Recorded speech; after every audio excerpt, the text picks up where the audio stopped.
Video को अंत तक देखें। अगर अच्छा लगता है तो आप कमेंट करें, लाइक करें, शेयर करें और सब्सक्राइब करें हमारे चैनल। नमस्कार दोस्तों, स्वागत करते हैं आपका हमारे चैनल एग्जाम सभा में। और आज की वीडियो में डिस्कस करेंगे हम अपने अर्थ के कुछ इंपॉर्टेंट एस्पेक्ट के बारे में। आपने सुना होगा कई इमेजिनरी लाइंस होती हैं जिसके बेसिस पे हम डिसाइड करते हैं कि किसी भी कंट्री की अवस्थिति क्या है, सिचुएशन क्या है हमारे ग्लोब में। तो ऐसे ही कुछ इंपॉर्टेंट डिस्कशन यहाँ पे करने में जा रहा हूँ। तो उसमें से जो पहला है मैंने जिसको स्टार्ट करना हूँ वो है आपका इक्वेटर।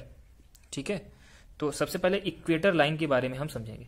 इसको इक्वेटर लाइन को आप ऐसे समझ सकते हैं कि जैसे कि मान लीजिए कोई भी ग्लोब है हमारा, कोई भी ग्लोब का स्ट्रक्चर बना लीजिए। अब उसको क्या करिए, दो पार्ट में जस्ट डिवाइड कर दीजिए। तो ये जो आपका इमेजिनरी लाइन होती है, क्योंकि पृथ्वी में ऐसा कोई लाइन तो नहीं होता, लेकिन हमने इसको स्टडी के लिए अपने ऐसे लाइन की कल्पना की है, तो उसी को इक्वेटर कहते हैं। ये हमारे पृथ्वी को दो पार्ट में डिवाइड करता है। तो इसको नॉर्थ ग्लोब बोल सकते हो, इसको साउथ ग्लोब बोल सकते हो। ठीक है, तो इसी को इक्वेटर कहा जाता है। इक्वेटर अगर बात किया जाए तो ये एक तरह का लैटिट्यूड लाइन होता है। इक्वेटर एक तरह का कैसा लाइन होता है? लैटिट्यूड। अब यहां से लैटिट्यूड का मतलब क्या समझ में आता है?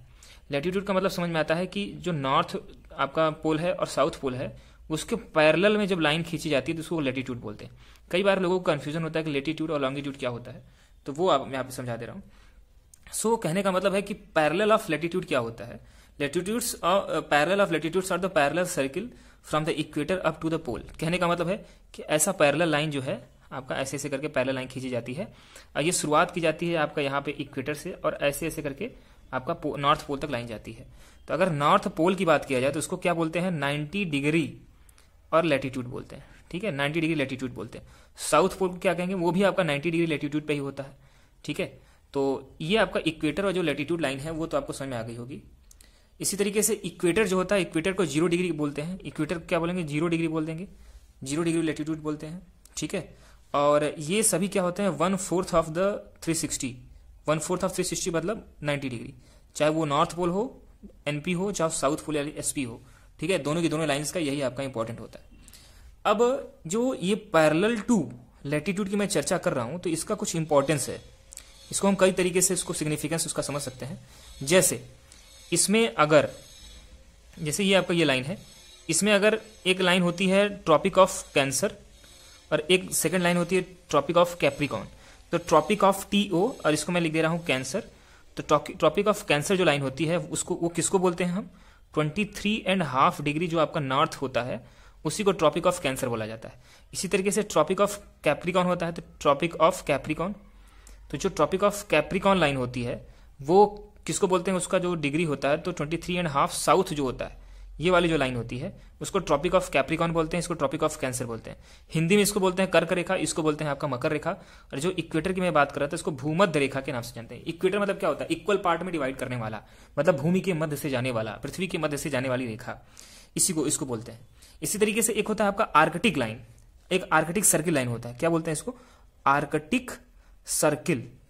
क्योंकि देखो ये लाइन नहीं है, बल्कि अगर जो ग्लोब की बात करोगे तो ग्लोब क्या होता है? वो स्फेरिकल होता है, तो सर्कुलर लाइन होती है। चाहे वो आपका ट्रॉपिक ऑफ कैंसर हो, ट्रॉपिक ऑफ कैप्रिकॉन हो या फिर इक्वेटर लाइन हो, ये बल्कि लाइन नहीं होती, ये एक तरह का सर्किल क्रिएट करते हैं।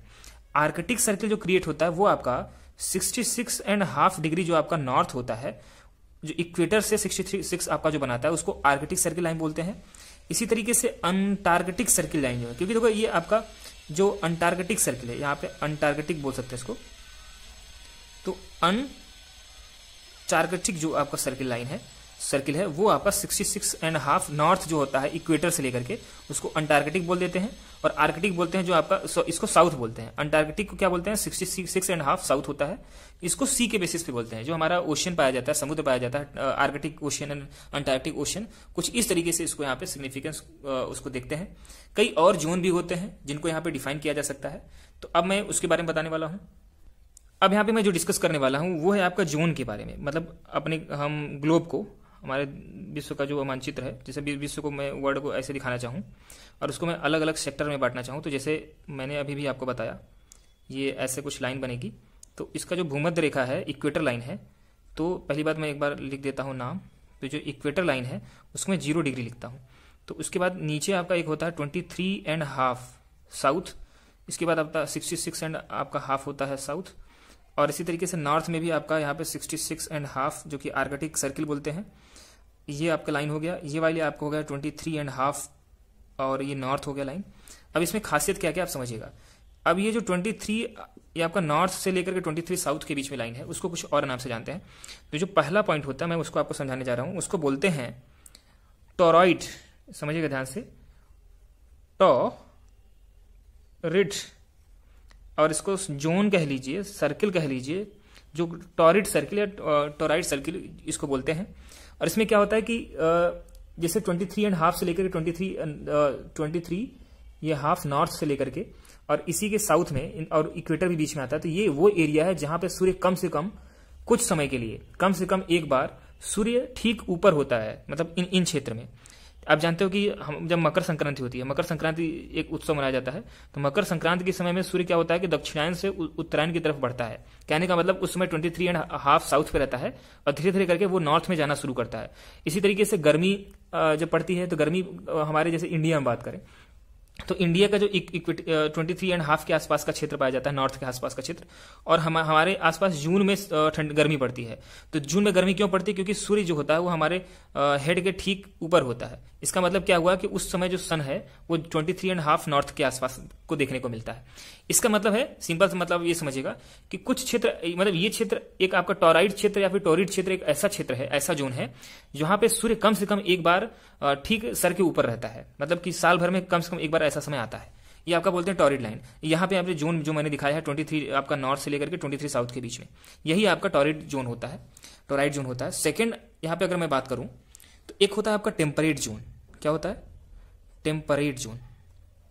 और टेम्परेट जोन बल्कि कुछ नहीं होता, इसको आप समझिएगा 23 हाफ से लेकर के अगर 66.5 की बात करेंगे, ये चाहे नॉर्थ की बात करें और प्लस साउथ की बात करें, तो ये वाला रीजन, जैसे इसको मैं कैसे बना दूं, इसको पॉइंट में कर देता हूं, चाहे ये वाला रीजन हो चाहे ये वाला रीजन हो, इसको बोलते हैं टेम्परेट लाइन। टेम्परेट का मतलब होता है, ऐसे समझिए कि इसमें ठंडी भी पड़ती है, थोड़ा सा ठंडी भी पड़ती है, इसमें कोल्ड भी पड़ता है और इसमें हॉटनेस भी होती है, गर्मी भी पड़ती है।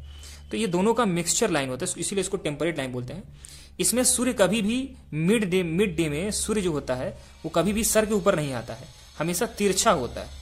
सूर्य की किरणें तिरछी आती हैं, इसलिए यहाँ पे थोड़ा ठंडा माहौल होता है, ठीक है। और ये ट्रॉपिक ऑफ कैंसर से शुरू होकर के आपका जो आर्कटिक तक जाता है, इसी तरीके से ट्रॉपिक ऑफ कैप्रिकॉन से शुरू होकर के अंटार्कटिक सर्किल तक जाता है। ये लास्ट में एक और होता है पॉइंट, उसको भी यहाँ पे समझ लेते हैं।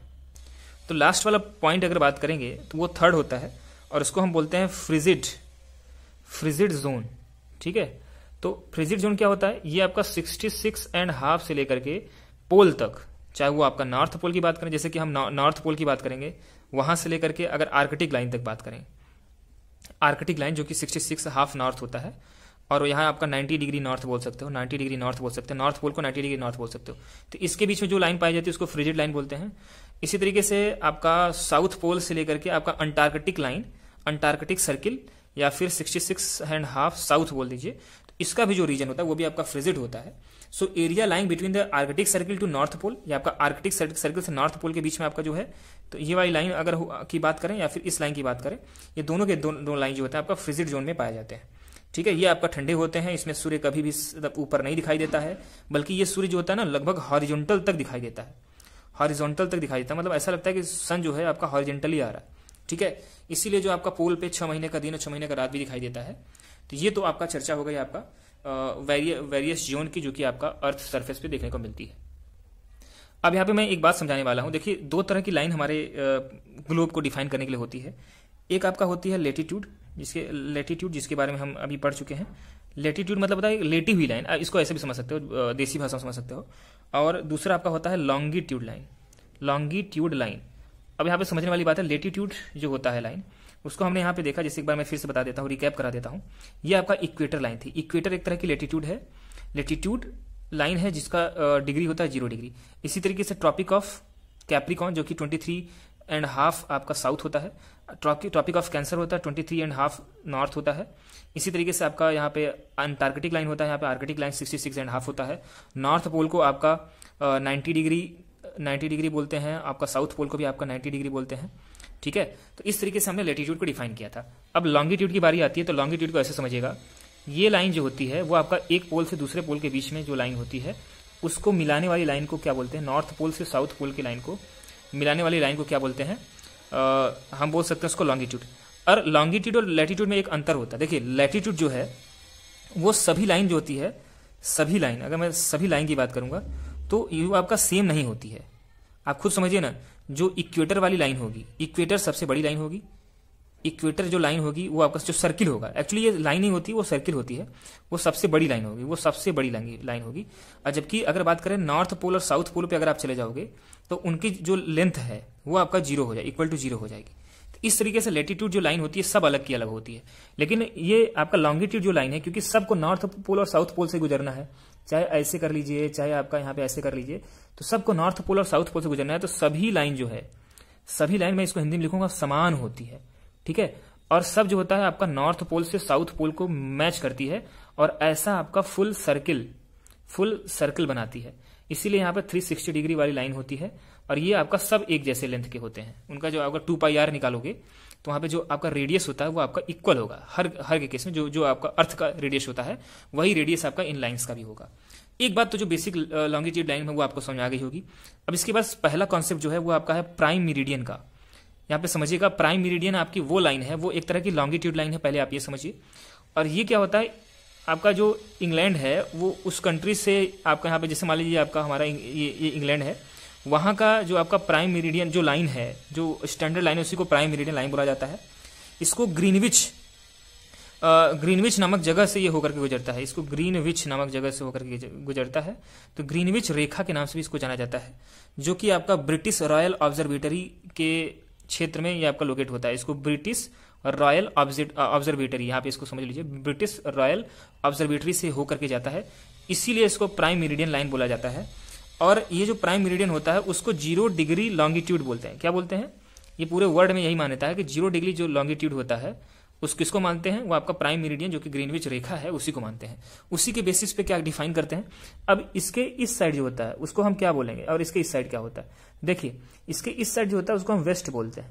क्या बोलते हैं, वेस्ट। इसको इस तरफ देखोगे तो आप ईस्ट होता है। और हमारी जो अब इसीलिए मतलब कि अगर इस ग्रीनविच लाइन अगर ये है तो इधर ईस्ट की तरफ 180 डिग्री और इधर वेस्ट की तरफ भी आपका 180 डिग्री, ठीक है। दोनों तरफ 180 डिग्री अगर मैच करें तो पूरी दुनिया का ग्लोब जो है वो आपका कवर हो जाता है। तो ये बात तो आपको समझ में आई रही होगी। इसी तरीके से 2 हेमीस्फीयर में कन्वर्ट हो जाता है, ठीक है। ग्रीनविच रेखा की अगर बात करेंगे तो 2 हेमीस्फीयर में आपका पूरी दुनिया कवर हो जाती है। अब इसमें लॉन्गिट्यूड और टाइम का क्या संबंध होता है उसको मैं आगे बता रहा हूं। यहाँ पे समझने वाली बात है, जैसे कि मैंने यहाँ पे एक ग्लोब फिर से क्रिएट किया है, तो यहाँ पे अगर इसको ग्रीनविच लाइन माने या फिर जैसा कि मैंने बोला इसको, ठीक है, तो उसको 0 डिग्री लेटीट्यूड मान लेते हैं, 0 डिग्री मान लेते हैं। अब 0 डिग्री के जो ईस्ट की तरफ होगा तो वो ईस्टर्न हेमिस्फीयर में होगा, जो वेस्ट की तरफ होगा उसको वेस्टर्न हेमिस्फीयर बोलेंगे। और दोनों तरफ 180 डिग्री आपका देखने को मिलता है। इधर भी 180 डिग्री, इधर भी 180 डिग्री का आपका पूरा डिस्टेंस देखने को मिलेगा, एंगल देखने को मिलेगा। अब जो भी कंट्री आपका जैसे नॉर्थ स्फीयर और साउथ स्फीयर के ईस्ट या वेस्ट साइड होगा उस हिसाब से उसका टाइम का पता चलेगा। जैसे मान लीजिए यहाँ पे इसी के हिसाब से यहाँ पे मान लीजिए सुबह के 12 बजे हैं, तो आप समझिएगा अगर आप ईस्ट की तरफ जाओगे, ईस्ट ग्लोब की तरफ जाओगे, इंग्लैंड के ईस्ट में जाओगे तो हमारा भारत जो है 82.5 डिग्री पे पड़ता है। अभी उसकी हम चर्चा करेंगे कैसे भारत का टाइम ग्रीनविच लाइन के टाइम से आपका अलग है, प्राइम मेरिडियन से अलग है। तो अगर 12 यहाँ बजा है तो यहाँ पे जो भी समय होगा वो ज्यादा होगा। क्या होगा समझिएगा, उसमें प्लस करेंगे। ज्यादा का मतलब क्या हुआ कि प्लस करेंगे। और जो भी वेस्ट की तरफ जाता है उसमें लाइन जो होता है उसको माइनस करते हैं। यहाँ पे समय जो होगा आपका कम होगा। जैसे मान लीजिए यहाँ 12 बजे हैं और कोई भी देश है जो कि यहाँ से 3 घंटा के अंतर पे है। 3 घंटा अभी मैं बताऊंगा कि 15 डिग्री पे 1 घंटे का अंतर पड़ता है, 1 आवर का अंतर पड़ता है। तो 3 घंटे के अंतर पे है, मतलब 45 डिग्री के अंतर पे है, तो वहां पे समय होगा 3 बजा होगा और 3 PM हो रहा होगा। मान लीजिए यहाँ पे 12 बजे दोपहर हुआ है, अगर नून की बात करूं मैं, अगर दोपहर में 12 बज रहे हैं तो वहां पे 3 बजने वाला शाम होगा। इसी तरीके से अगर यहाँ बात करें तो यहाँ पे 9 बजे आपका AM होगा, मतलब सुबह हो रही होगी आपका, ठीक है। तो ये आपका अंतर पड़ता है। उम्मीद करता हूं ये जो बेसिक चीज है बहुत लोगों को कंफ्यूजन होती है, ये आज की बात से कंफ्यूजन नहीं होना चाहिए कि प्राइम मेरिडियन में अगर आपका देश जो है वेस्ट की तरफ है, ठीक है, तो आपका देश जो है पश्चिम की तरफ है, तो उसमें टाइम जो है आपको उतना कम करेंगे जितना डिग्री आपका प्राइम मेरिडियन से देखने को मिलता है। सिचुएशन है आपके कंट्री की। लेकिन अगर वो आपका ईस्ट की तरफ है, वो पूरब की तरफ है, तो पूरब में आप ध्यान रखिएगा कि हमेशा उसमें प्लस करेंगे, और कितना प्लस करेंगे वो डिग्री के हिसाब से होगा। तो उसको समझाने का सबसे अच्छा तरीका मैं आपको बता दूं, ठीक है। जैसे कि मान लीजिए कि 24 घंटे हमारे पूरे ग्लोब में होते हैं, 24 आवर होते हैं, तो 24 आवर में कितना होगा, 360 डिग्री होगा कि नहीं होगा। तो 1 घंटे में कितना डिग्री घूमेगा, ग्लोब कितना डिग्री घूमेगा, तो 360/24, 12 2 जा 12 आपका 30, तो 2 1 जा 2 2 15 जा, तो मतलब 15 डिग्री घूमेगा 1 घंटे में। तो 1 आवर इक्वल टू 15 डिग्री। यही पैमाना लेके चलेंगे तो आपको समझ में आ जाएगा। अब कितना ईस्ट और कितना वेस्ट होता है उस हिसाब से प्लस या माइनस करेंगे। जैसे हम अपने इंडिया की बात करें, ठीक है, इंडिया की बात करेंगे तो इंडिया हमारा 82 डिग्री 30 मिनट ईस्ट है, जो कि आपका स्टैंडर्ड टाइम है। तो इसका मतलब क्या हुआ कि 82 डिग्री है और 30 मिनट ईस्ट है आपका, तो 82.5 डिग्री हो जाएगा। कितना हो जाएगा? 82.5 डिग्री। तो 1 डिग्री में कितने घंटे होते हैं? तो 1/15 घंटा। अब यहीं से निकाल लीजिए ना, इतना तो सिंपल मैथ है। तो इसमें 82.5 को अगर सही से लिखा जाए, इसको आपका मिक्स फ्रैक्शन है ना, इसको ठीक से लिखा जाए तो हम लिख सकते हैं इसको 165/2 डिग्री इंटू 1/15। ठीक है, अब इसको सॉल्व करिएगा। जब आप सॉल्व करेंगे इसको तो कैसे कर सकते हैं? 5 3 जा और 5 3 जा 15 और 5 3 जा, ये हो जाएगा 3 और ये आपका 11 हो जाएगा। तो ये हो जाएगा 5.5 आवर्स, मतलब घंटे।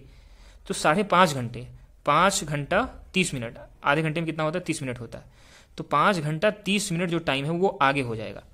अब मान लीजिए कि ग्रीनविच लाइन पे, या फिर ग्रीनविच में मैं नहीं लिखता हूँ बार बार, मैं उसको लिखता हूँ कि इंग्लैंड का जो आपका जो स्टैंडर्ड लाइन है जिसको हम बोल रहे हैं, तो उस स्टैंडर्ड लाइन में जिसको हम प्राइम मेरिडियन बोल रहे हैं, तो प्राइम मेरिडियन में अगर समय हो रहा है 12 बजकर दोपहर हो रहा है, ठीक है, 12 दोपहर में हो रहा है, और पूछा जाए कि उसमें इंडिया में क्या समय होगा, तो 12 में 5 घंटा जोड़ दीजिए तो ये 17 बजकर 17 और 30 17:30 PM हो रहा होगा।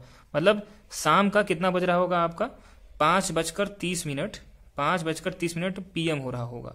ठीक है, तो इस हिसाब से आप समझ सकते हो। अगर क्यों? क्योंकि हमारा जो भारत है, हमारे भारत की बात करेंगे तो वो आपका ग्रीनविच लाइन जो है, ग्रीनविच लाइन है उससे ईस्ट की तरफ पड़ता है। तो ईस्ट में हमेशा प्लस होता है, इसीलिए अगर 12 बजा था तो इसी में हम प्लस 5:30 प्लस करते हैं तो 17:30 24 घंटे वाले समय में आपका जोड़ सकते हैं आपको। उसमें PM AM लिखने की फिर जरूरत नहीं पड़ेगी आपको। इसी तरीके से अगर अब तो उतना समझ में आ गया होगा ना कि अगर मान लीजिए कोई भी वेस्ट में होता तो उसमें क्या होता? माइनस हो जाता। मान लीजिए कोई 60 डिग्री वेस्ट में कोई भी कंट्री है आपका ग्रीनविच लाइन से, तो मतलब 60 डिग्री वेस्ट मतलब कि 4 घंटे का अंतर पड़ेगा। क्यों? क्योंकि 15 डिग्री में 1 घंटे का अंतर पड़ता है। तो अगर दोपहर के 12 बजे हैं तो उस कंट्री में 12 - 4 मतलब सुबह का कितना बज गया होगा? सुबह का बज गया होगा 10, और 10 क्या होगा? 10 हो गया होगा AM। ठीक है, सुबह का 10 बजा होगा। तो उम्मीद करता हूँ आपको ये वाली बात भी समझ में आ गई होगी। और इसी तरह की वीडियोस अगर आप देखना चाहते हो तो हमारे चैनल को आप सब्सक्राइब कर सकते हो। धन्यवाद।